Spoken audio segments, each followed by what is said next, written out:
Ici en prière, à lobby, cache-toi. Manae, Dieu prépare toujours les gens qu'il veut exploser. Manae, ici en prière. Que le Seigneur vous bénisse. Je sais que vous êtes si nombreux en train de nous écouter. Aujourd'hui, nous allons terminer et clôturer avec les lieux d'adoration. C'est la quatrième partie concernant les lieux d'adoration. Nous allons essayer d'éclairer et de terminer. On avait vu que quand Dieu fait quelque chose pour la première fois, cela reste une vérité éternelle. J'avais parlé de cela la fois passée. C'est-à-dire la première fois que Dieu fait quelque chose, cela reste une vérité éternelle. C'est-à-dire, cela reste le modèle pour notre Dieu. Si quelqu'un autre vient sur le même pas, sur les mêmes empreintes, il verra le même Dieu et il aura le même résultat. Et c'est pourquoi, quand nous parlons de l'adoration ou de la manière que Dieu a fait pour rencontrer l'homme, le pécheur, et enfin que l'homme puisse adorer Dieu, on avait vu que Dieu, pour rencontrer le premier pécheur qui était Adam, comme Adam était séparé de lui par le péché, parce que ce qui avait séparé Dieu et Adam, qui avait causé vraiment une séparation, c'était le péché en Adam. Et il n'y avait pas compatibilité entre Dieu 3 fois saint avec le péché en Adam. C'est pourquoi il y avait eu séparation. Adam était dans les jardins d'Éden avec Ève. Chaque soir, Dieu descendait, il communiait autour de la parole, et ainsi de suite, Dieu retournait. Maintenant, quand Adam a commis le péché avait séparé. Ce qu'on appelle la mort, c'est la séparation. Le péché avait séparé Adam et son père, le père avec son fils. Alors, qu'est-ce qui pouvait le rassembler? Qu'est-ce qui pouvait le mettre ensemble? Qu'est-ce qui pouvait relier la sainteté de Dieu avec les péchés en Adam? Parce qu'ils étaient déjà séparés. Parce qu'il faudrait qu'il y ait quelque chose qui pouvait les relier, qui pouvait le mettre ensemble. C'est à ce moment-là que Dieu a trouvé que c'était le sang. Rien qu'autre chose que le sang. C'est pourquoi le salut, même le salut, vient que par le sang.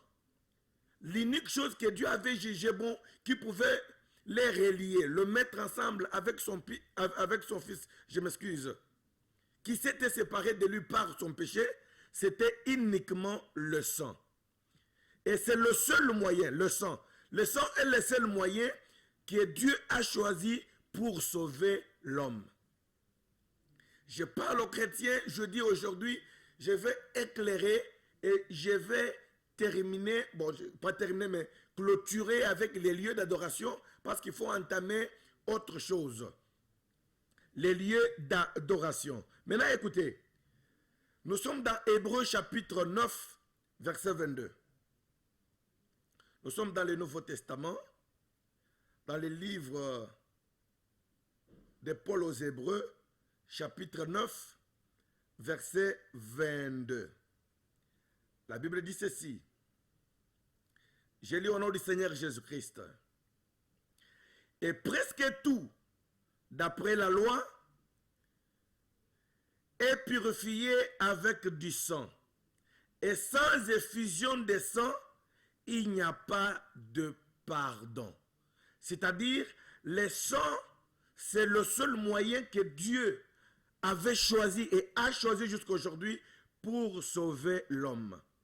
Et le sang était l'unique chose à travers laquelle la sainteté de Dieu pouvait supporter les péchés en Adam. Ça, c'est très, très important. C'est très, très important. Le sang était l'unique chose à travers laquelle la sainteté de Dieu pouvait supporter les péchés en Adam. C'est le sang qui était le pare-choc. C'est le sang qui était l'antidote, quoi. Et cette fois-là, c'était le sang. Quand je parle de cette fois-là, je parle du sang qui avait relié Adam et Dieu. Je ne sais pas si je vais vite. J'aimerais atténuer pour que vous puissiez me pénétrer parce que c'est la partie la plus importante. Le sang était l'unique chose à travers laquelle la sainteté de Dieu pouvait supporter le péché en Adam. Je parle maintenant du commencement, c'est-à-dire la première fois que Dieu avait agi. Cette fois-là, c'était le sang du sacrifice d'un agneau dans le jardin d'Éden, qui avait établi les ponts, qui était les ponts, qui était le moyen qui pouvait rassembler, relier, mettre ensemble Dieu et son Fils qui était déjà un pécheur, qui avait le péché. C'était cet agneau qui était immolé et le sang était versé pour que Dieu rencontre l'homme. Maintenant, excusez, nous parlons du lieu d'adoration, du vrai lieu d'adoration. Mais les lieux auxquels il s'était tenu étaient les choix de Dieu. Parce que je vous avais dit que les lieux pour adorer les dieux de la Bible, c'est Dieu qui choisit lui-même son lieu.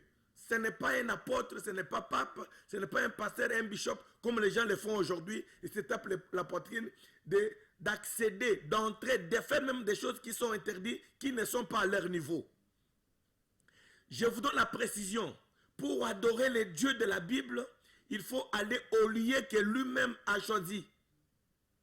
Même le temps où il devrait se réconcilier, se mettre ensemble avec son fils Adam, c'est lui-même qui avait choisi les lieux et le moyen qui pouvait le mettre ensemble.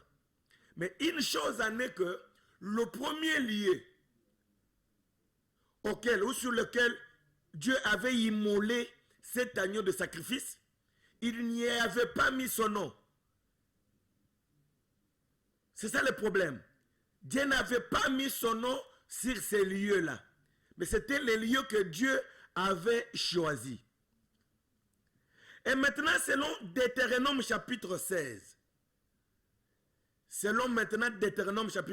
versets 1 jusqu'à 3, lisons d'abord pour comprendre les contextes, pour comprendre les textes, pardon. Nous sommes dans l'Ancien Testament. Deutéronome, c'est-à-dire des lois, chapitre 16, verset 1 jusqu'à 3. Mais notre problème est sur le verset 1 et 2. Observez les mois de Zéphi et célèbre la Pâque en honneur de l'Éternel ton Dieu. Car c'est dans le mois de Zéphi que l'Éternel ton Dieu t'a fait sortir d'Égypte pendant la nuit. Tu sacrifieras la Pâque à l'Éternel ton Dieu, tes victimes de menus et de gros bétail, dans les lieux que l'Éternel choisira pour y faire résider son nom. Son nom va résider, c'est-à-dire c'est un lieu qui demeurera, qui sera le lieu pour toujours. Quel lieu où Dieu va y faire résider son nom. Là où Dieu va placer. Mais cette fois-ci, les lieux restera les lieux. Vous allez trouver les noms de Dieu sur ces lieux-là. Ça sera les lieux d'adoration pour toujours. C'est très très important, toi qui veux être le vrai adorateur. Parce qu'aujourd'hui, nous avons des adorateurs, mais qui ne savent pas, qui ne connaissent pas les lieux d'adoration. Maintenant, attention. Les lieux d'adoration qui y est resté, parce qu'on ne change pas encore des lieux. Les lieux doivent rester le même lié pour toujours, c'est-à-dire jusqu'à l'enlèvement de l'épouse. Ces liens-là, c'est les liens que Dieu, d'abord, premièrement, la première condition, c'est les lieux que Dieu lui-même a choisis pour y faire résider son nom. D'abord, les lieux que Dieu a choisis, deuxièmement, il y a mis son nom. 3, pour terminer ce qu'on avait dit, pendant la fête, tu ne mangeras pas du pain, ainsi de suite. Mais nous parlons du lieu d'adoration. Il nous dit, là où il faut adorer maintenant, le texte nous dit, là où il faut adorer maintenant, c'est sur les lieux qu'il a choisis premièrement. Ça doit être les choix de Dieu, plus il y est placé son nom. C'est-à-dire, si vous êtes sur un lieu où il n'y a pas le nom de Dieu, ce n'est pas le vrai lieu d'adoration. Et si tu es sur un mauvais lieu d'adoration, tu ne croiseras pas le vrai Dieu adorable. C'est-à-dire, tu vas croiser le vrai Dieu sur les vrais lieux d'adoration. Et comment tu peux être sur un faux lieu d'adoration et croiser le véritable Dieu de la Bible? Impossible et incroyable. Avant, c'est-à-dire avec Adam, c'était les lieux, mais il n'y avait pas son nom. Aujourd'hui, il nous dit que le vrai lieu d'adoration, c'est là où il y est placé son nom. Maintenant, nous allons parcourir la Bible. La télévision, c'est le temps, mes amis. Nous allons parcourir la Bible pour découvrir les lieux où il a placé son nom. Parce que c'est là le vrai lieu d'adoration. Là, quand nous comprenons les lieux où il a placé son nom, nous allons comprendre qu'il y a des choses qu'il nous faut connaître. D'abord, nous devons connaître son nom. Quel est le nom de Dieu? Et après, les lieux où il a placé ce nom-là. Si tu ne connais pas le nom de Dieu, c'est difficile d'adorer le vrai Dieu. Parce que dans l'adoration, on avait dit il y a 3 choses pour pouvoir bien adorer. Il y a les lieux d'adoration, les noms d'adoration et l'objet que tu adores. Et l'objet d'adoration. C'est-à-dire, si tu n'as pas réuni ces 3 conditions, tu n'es pas un vrai adorateur. Et tu n'adores pas bien. Maintenant, c'est pourquoi ici, c'est pourquoi il faut nécessairement avoir des enseignements dans nos églises. Quand vous ne connaissez pas le nom de Dieu, j'adore le Père. Qui est le nom du Père? J'adore Dieu. Quel est le nom de Dieu? Parce que Dieu signifie objet d'adoration. Nous allons découvrir, connaître des choses. Les noms de Dieu et les lieux qu'il a choisis et où il a placé son nom. Là, nous avons le vrai lieu d'adoration où nous pouvons rencontrer les vrais dieux de la Bible. Comme je vous ai dit que la télé c'est le temps, Dieu sachant qu'il devrait être rédempteur, Dieu sachant qu'il devrait être le parent rédempteur, le rédempteur, il a 7 noms, il a 7 noms composés de la rédemption. C'est là où il y a beaucoup de confusion. C'est tout un enseignement aussi, nous allons enseigner. Dieu sachant qu'il sera rédempteur, qu'il fera la rédemption de l'homme dans sa préscience, il a eu 7 noms composés. 7 noms composés de la rédemption. Ce n'est pas son propre nom, ce sont ses attributs pour accomplir ses desseins, ses plans de la rédemption. Dieu dans l'Ancien Testament, quand nous avions parcouru l'Ancien Testament, nous avons trouvé, jugé que Dieu n'a jamais eu un nom. Dieu n'a jamais eu le nom dans l'Ancien Testament. Si Dieu avait eu le nom dans l'Ancien Testament, il aurait dit ça à Moïse. Parce que la question que Moïse lui avait posée, c'était une question directe et claire. Suivez la question que Moïse avait posée à Dieu. C'est pourquoi je vous dis que Dieu, c'est l'objet d'adoration. Le Père, c'est un nom commun, mais il faudrait que chaque père ait son nom propre. C'est pourquoi je vous dis, c'est un texte un peu très long. Nous allons lire dans Exode chapitre 3. Exode chapitre 3, verset 1 jusqu'à 14, pour comprendre ce que je viens de vous dire, que dans l'Ancien Testament, Dieu n'a jamais eu un nom. S'il avait eu un nom, c'est-à-dire, il allait dire ce nom-là à Moïse, parce que la question que Moïse lui avait posée était une question directe et claire pour savoir son nom.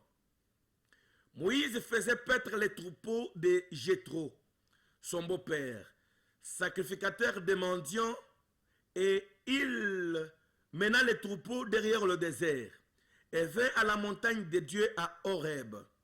L'ange de l'Éternel lui apparut dans une flamme de feu au milieu d'un buisson. Moïse regarda et voici, les buissons étaient tout en feu et les buissons ne se consumaient point. Moïse dit, je vais me détourner pour voir quelle est cette grande vision et pourquoi les buissons ne se consument point. L'Éternel vit qu'il s'est détourné pour voir et Dieu l'appela du milieu du buisson et dit, Moïse, Moïse. Il répondit, me voici. Dieu dit, n'approche pas d'ici, ôte tes souliers de tes pieds, car les lieux sur lesquels tu te tiens est une terre sainte. Et il ajouta, je suis le Dieu de ton père, le Dieu d'Abraham, le Dieu d'Isaac et le Dieu de Jacob. Moïse se cacha le visage, car il craignait de regarder Dieu. L'Éternel dit, je vis la souffrance de mon peuple qui est en Égypte, et j'ai entendu les cris que lui font pousser ses oppresseurs, car je connais ses douleurs. Je suis descendu pour le délivrer de la main des Égyptiens, et pour le faire monter de ce pays dans un bon et vaste pays, dans un pays où coule le lait et le miel, dans les lieux qu'habitent le Cananéen, les Hétiens, les Amoréens, les Phéréziens, les Éviens et les Jébusiens. Voici, les cris d'Israël sont venus jusqu'à moi, et j'ai vu l'oppression que leur font souffrir les Égyptiens. Maintenant, va, je t'enverrai auprès de Pharaon, et tu feras sortir d'Égypte mon peuple, les enfants d'Israël. Moïse dit à Dieu, qui suis-je pour aller vers Pharaon et pour faire sortir d'Égypte les enfants d'Israël? Dieu dit, je serai avec toi. Et ceci sera pour toi le signe que c'est moi qui t'envoie. Quand tu auras fait sortir d'Égypte le peuple, vous servirez Dieu sur cette montagne. Attention, suivez. Moïse dit à Dieu, j'irai donc vers les enfants d'Israël et je leur dirai, les dieux de vos pères m'envoient vers vous. Mais s'ils me demandent quel est son nom, que leur répondrai-je? Quel est son nom? La question était claire. Et la question est survenue à la période où la mission était très nécessaire et très importante. Dieu ne pouvait pas cacher son nom à son serviteur, à son envoyé, à son messager, si il en avait déjà à ce temps-là, ou s'il voulait que les gens le sachent. Écoutez la réponse. Dieu dit à Moïse, je suis celui qui suis.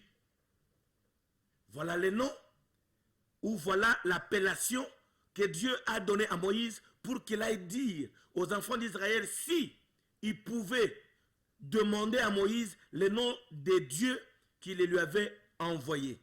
Et il ajouta, c'est ainsi que tu répondras aux enfants d'Israël. Celui qui s'appelle Je suis m'a envoyé vers vous. C'est-à-dire, ce qu'il a dit à Moïse, c'est par là que nous voulons maintenant introduire la deuxième partie. Pour connaître les noms de Dieu. Parce que nous avions vu que dans l'adoration, il faut connaître trois choses. Le lieu d'adoration, l'objet d'adoration et les noms d'adoration. Maintenant, nous introduisons les noms d'adoration. Moïse pose la question à Dieu. Quel est ton nom quand les enfants d'Israël vont me demander qui est celui qui m'a envoyé? Et Dieu dit à Moïse, va leur dire, je suis. C'est mon nom, va leur dire. Maintenant, quand nous regardons dans la Bible, et nous voyons après plusieurs centaines d'années plus tard, nous voyons une personne sur cette terre que nous vivons, sur cette terre de vivant, qui s'est dit que c'est lui qui est ce Jésus-là. C'est-à-dire, il veut dire, c'est lui qui était dans les buissons ardents. Il veut dire, c'est bien lui qui avait envoyé Moïse. Waouh! Plusieurs centaines d'années plus tard, nous voyons une personne sur cette terre de vivant. Il s'est dit, c'est moi, l'invisible Jésus, qui s'est rendu visible. Le Jésus qui avait envoyé Moïse, c'est moi. Suivez, il dit ça où? Nous sommes dans Jean chapitre 8. Nous sommes dans Jean chapitre 8. Je sais que je suis un peu pressé parce que j'aimerais terminer cette partie.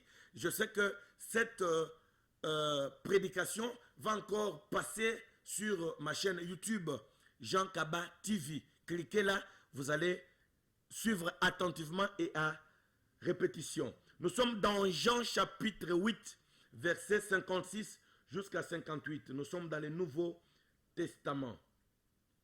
Là, nous voulons maintenant connaître les noms de Dieu. Nous introduisons directement la deuxième partie. Jean chapitre 8, verset 56 jusqu'à 58 pour être précis. La Bible dit ceci.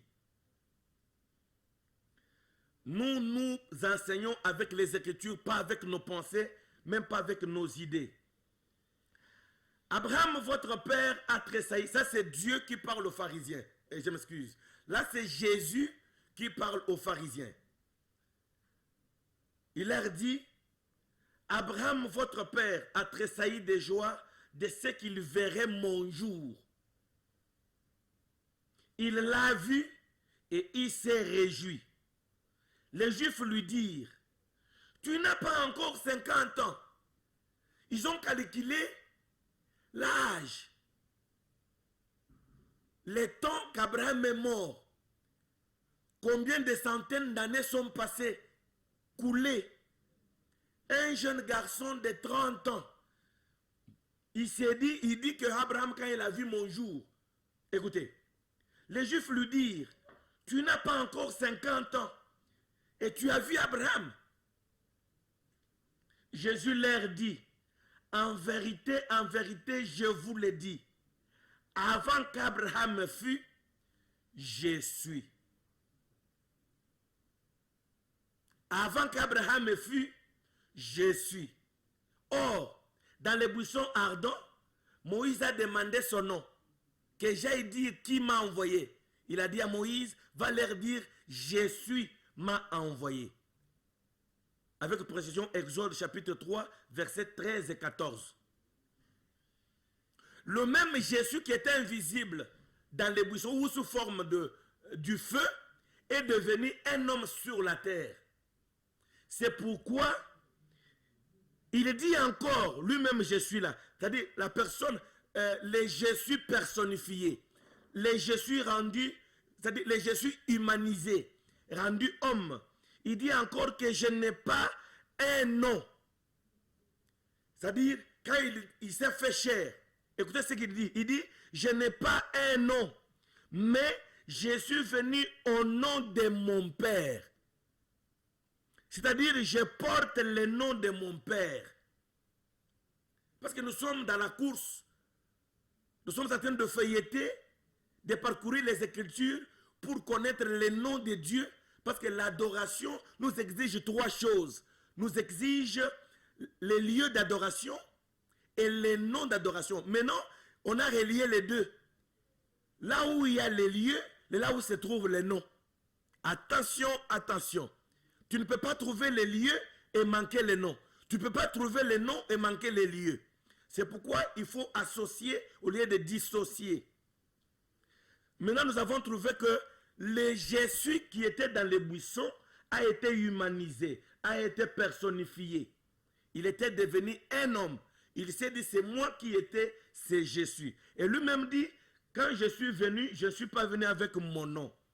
Mais je suis venu avec le nom de mon Père. C'est par là que nous allons connaître le nom du Père, c'est qui? Pour les gens qui disent, moi j'adore le Père de Jésus, je n'adore pas Jésus. Mais maintenant, Jésus va nous donner, parce qu'il dit, personne ne connaît le Père si ce n'est que celui qui est venu du Père.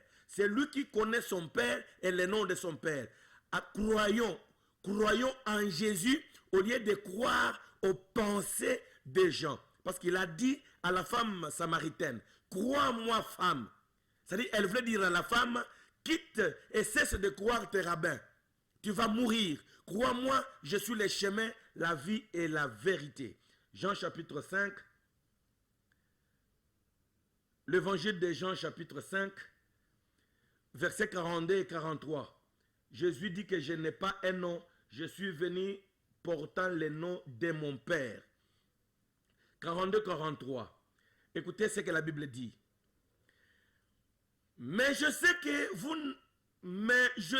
vous n'avez point en vous l'amour de Dieu. Il parle toujours aux pharisiens qui le pressaient ou voulaient le tuer. Mais je sais que vous n'avez point en vous l'amour de Dieu. Je suis venu au nom de mon Père. Et vous ne me recevez pas. Si un autre vient en son propre nom, vous le recevrez. Waouh! C'est-à-dire que le nom que cet homme portait, ce n'était pas son nom. Lui était le Dieu invisible rendu visible. Où il était le corps qu'habitait le Dieu tout-puissant créateur des cieux et de la terre. Il dit, je ne suis pas venu dans mon nom ou avec mon nom. Mais je suis venu avec le nom de mon Père. Alors, quel est le nom qu'il portait? Vous tous, vous connaissez. Le nom même a été envoyé, amené par l'ange. C'est-à-dire, le nom venait du ciel. C'est la réalité que le nom était le nom de Dieu. Ça venait du ciel et le nom s'appelait Jésus. Et c'est ça le nom du Père. Le nom du Père, c'est Jésus. Parce que Jésus, c'était le Dieu rendu manifeste. Il n'y a pas de Dieu, il n'y a qu'un seul Dieu. Et notre église mère que vous connaissez, nous a même dit que Sainte Marie, mère de Dieu. Or, au-delà de tout, Dieu ne peut pas avoir une mère. Dieu ne peut pas avoir des parents. Mais c'était une manière de nous montrer qu'il n'y a qu'un seul Dieu, c'est lui, le Seigneur Jésus-Christ. Là, nous sommes dans Matthieu, l'évangile selon Matthieu. Matthieu chapitre 1er, versets 18 à 23. Je lis au nom du Seigneur Jésus-Christ. Voici de quelle manière arriva la naissance de Jésus-Christ. Marie, sa mère, ayant été fiancée à Joseph, se trouva enceinte par la vertu du Saint-Esprit avant qu'ils eussent habité ensemble. Joseph, son époux, qui était un homme de bien et qui ne voulait pas la diffamer, se proposa de rompre secrètement avec elle. Comme il y pensait, c'est Joseph, voici un ange du Seigneur lui apparut en songe et dit, Joseph, fils de David, ne crains pas de prendre avec toi Marie, ta femme, car l'enfant qu'elle a conçu vient du Saint-Esprit. Elle enfanta un fils et tu lui donneras. Elle enfantera un fils et tu lui donneras le nom de Jésus. C'est lui qui sauvera son peuple de ce péché. Tout cela arrive afin que s'accomplisse ce que le Seigneur avait annoncé par le prophète. Voici la Vierge sera enceinte, elle enfantera un fils et on lui donnera le nom d'Emmanuel, qui signifie Dieu avec nous. C'est-à-dire le Dieu qui s'est caché dans les buissons ardents, il a jugé bon d'habiter avec son peuple. Et Jésus était le nom de Dieu. Je sais que vous et moi, nous sommes très d'accord que le nom d'adoration, c'est le Seigneur Jésus-Christ. Et pour bien approfondir, pour bien marteler, foncer ça, ouvrez encore dans 1 Timothée. 1 Timothée chapitre 3. Le nom de Dieu, c'est Jésus. 1 Timothée chapitre 3, verset 16. La Bible dit ceci.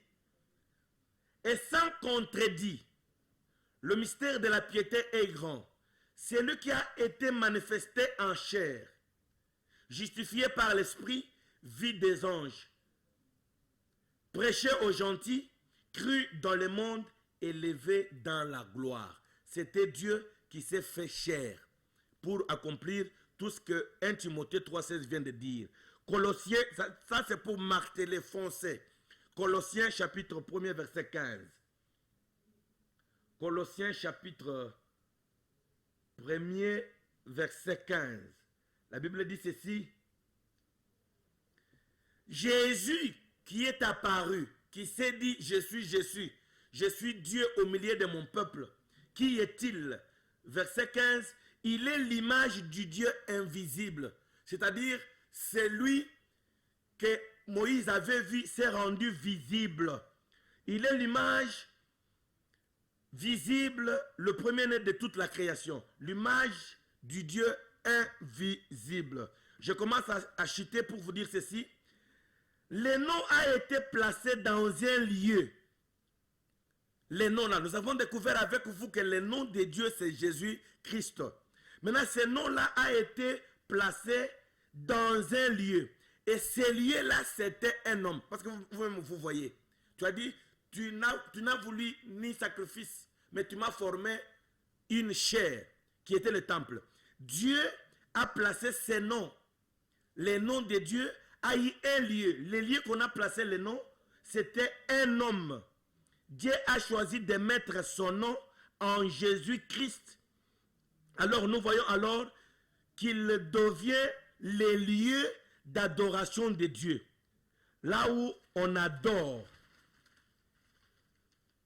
Les autres lieux sont abolis. Il n'y a pas plusieurs lieux. Il n'y en a pas. Dieu s'est choisi qu'un seul lieu pour l'adorer. C'est en Jésus-Christ. Maintenant, pour terminer, je vous dis, la première fois que Dieu a voulu croiser, rencontrer l'homme qui avait péché, il avait voulu qu'il y ait le sang. C'était le sang d'un agneau qui avait fait que Dieu puisse se rencontrer, qui avait fait le pont. L'agneau était le pont qui reliait l'homme qui avait péché et son maître. Mais quand Dieu est venu se rencontrer avec son fils qui était Adam, à travers le sang de l'agneau, et quand il s'est séparé, qu'Adam sortait dans la présence de Dieu, Adam retournait avec ce péché. Et comme Dieu ne voulait pas que son fils demeure dans le péché et avec le péché, il voulait ôter le péché. Maintenant, le sang d'un animal n'était pas compatible ou n'était pas capable d'ôter le péché de l'homme parce qu'il n'y avait pas de compatibilité. C'est pourquoi Dieu s'est formé une chair, s'est formé un homme parce que ça exigeait, ça demandait le sang innocent d'une personne qui n'avait jamais péché. Il s'est formé une chair, Jésus de Nazareth. Et pour venir payer le prix, Jésus de Nazareth était le pont qui reliait l'homme et Dieu pour ôter pour toujours les péchés de l'homme. Là, vous allez lire ça dans 2 Corinthiens chapitre 5, verset 19. Lisez encore cela dans 1 Timothée chapitre 2, verset 5 jusqu'à 6. Et le sang est l'unique moyen pour Dieu pour rencontrer un pécheur. Même le salut, c'est à travers le sang. Jésus, homme, était le lieu d'adoration et les lieux d'adoration de Dieu aujourd'hui. Maintenant, qui est Jésus? Nous allons voir ça la fois prochaine à un autre numéro. Parce que les gens ne connaissent pas qui est Jésus. Le lieu d'adoration, c'est en Jésus-Christ. Et le nom d'adoration, c'est Jésus-Christ. Du reste, que Dieu vous bénisse. Vous allez suivre ça aussi sur ma chaîne YouTube, Jean Kaba TV. Cliquez là, ça y est là. Je suis le pasteur Jean Kaba. Je suis à Limité, quartier industriel. Limité, quartier industriel. Tunnel numéro 1, Emmanuel Goël Tabernacle. La même église est sur Tiangou. Là, vous foncez à Mokali, l'arrêt collège. Que Dieu vous bénisse. Ciao. Ici en prière, à lobby, cache-toi. Ombanae, Dieu prépare toujours les gens qu'il veut exposer. Ombanae, ici